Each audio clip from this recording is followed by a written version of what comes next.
여러분들은 예수님을 믿으면서 예수님께 어떤 기대를 갖고 계십니까? 또 지금까지 신앙생활 하시면서 예수님께 걸었던 기대감 때문에 실망한 적은 없으신지요? 사람이란 기대한 만큼 기뻐하고 기대한 만큼 실망하는 존재입니다. 기대라고 하는 것은 삶의 활력소가 되기도 하지만 잘못된 기대는 사람을 낙담시키고 다시 일어나지 못하게 합니다. 특별히 종교적인 잘못된 기대감은 더욱 그렇습니다. 우리가 잘 아는 1992년 10월 28일 휴거가 있다라고 믿었던 다미 선교회를 추정했던 사람들이 많았습니다.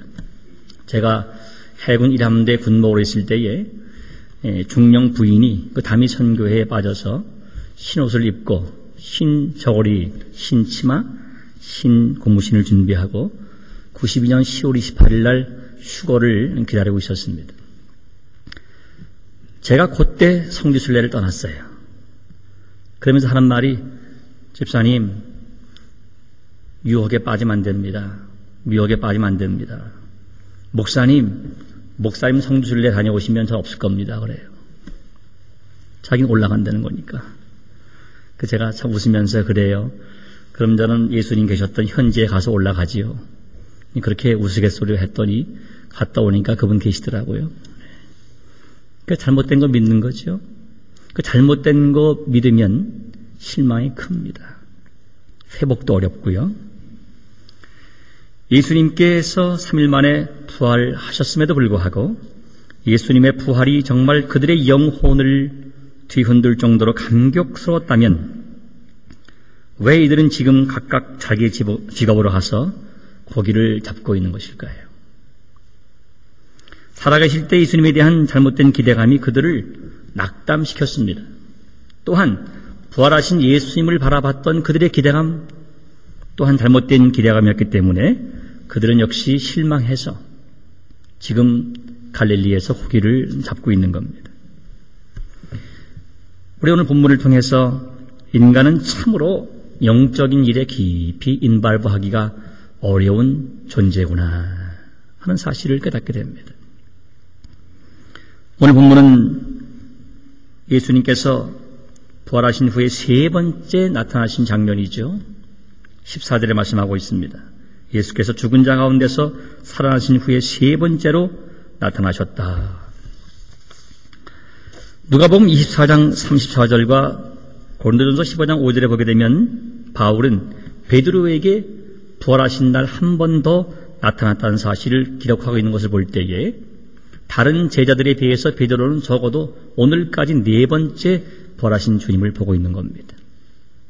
그러면 오늘 바닷가의 장면 이전에 세 번씩이나 봤던 베드로가 고기 잡으러 가자 하니까 6명의 동료들이 그를 따라서 갈릴리에 와서 고기를 잡고 있는 겁니다.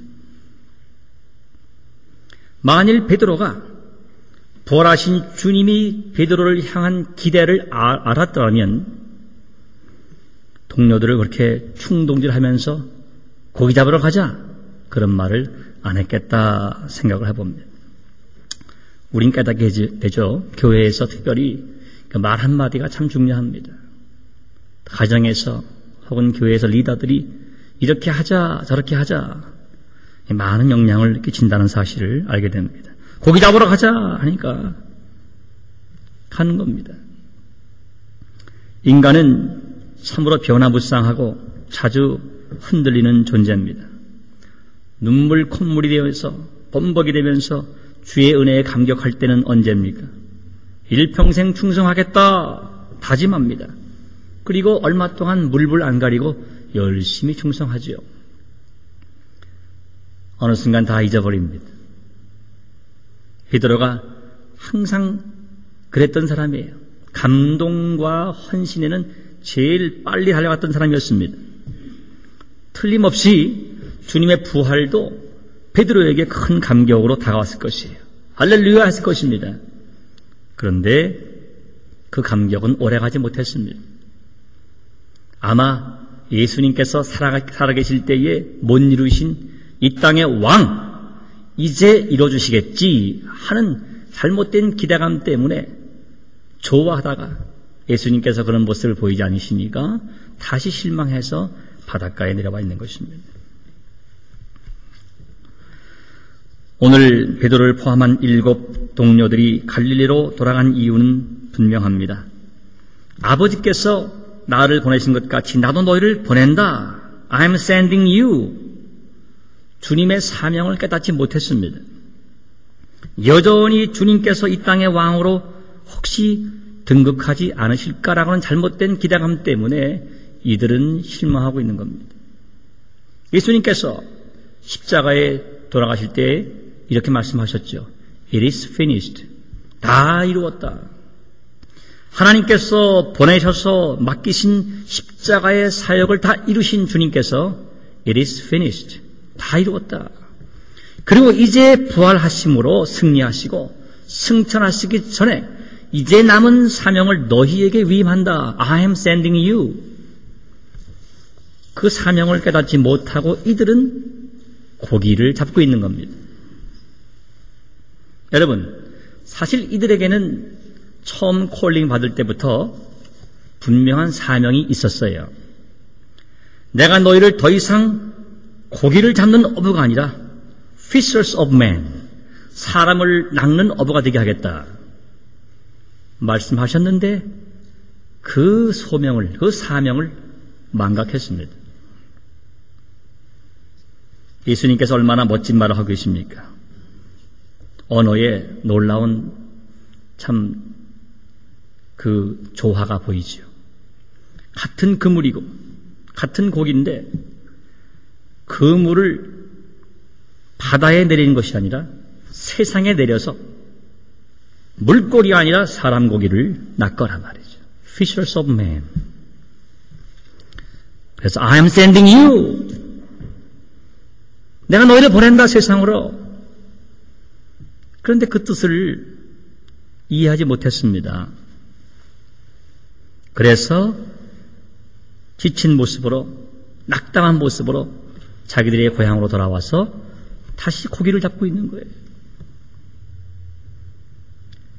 그러나 우리는 오늘 본문을 통해서 베드로의 배신에도 불구하고 여전히 찾아오시는 끈질기신 주님의 사랑을 만나게 됩니다. 할렐루야. 베드로는 주님을 버렸습니다. 그러나 주님은 베드로를 버리지 않으셨습니다. 그래서 주님은 갈릴리까지 쫓아오신 것입니다. 우리가 주님을 버렸습니다. 몇 번이나 못을 박았습니다. 그러나 주님은 우리를 버리지 않으셨습니다. 그 증거가 지금 우리가 이 자리에 앉아서 주님을 경배하고 있는 모습입니다. 할렐루야. 우리는 이 은혜를 붙잡아야 돼요. 평생 감격할 수 있어야 합니다. 난 주님을 몇 번이고 가슴 아프게 했지만 나를 이 자리에 여전히 있게 하시는 주의 은혜, 솔라 그라티아, 오직 은혜인 것입니다. 오늘 우리는 본문을 통해서 언제나 찾아오시는 하나님의 그 사랑과 용서의 이니셔티브, 그 주도권을 만나게 됩니다. 그리고 변함없으신 주의 사랑을 만나게 됩니다. 여러분, 인간들이라는 존재는 남이 자신을 배신하게 되면, 욕되게 하면 복수의 칼을 갑니다. 내가 나중에 갚겠다, 리벤지 하겠다.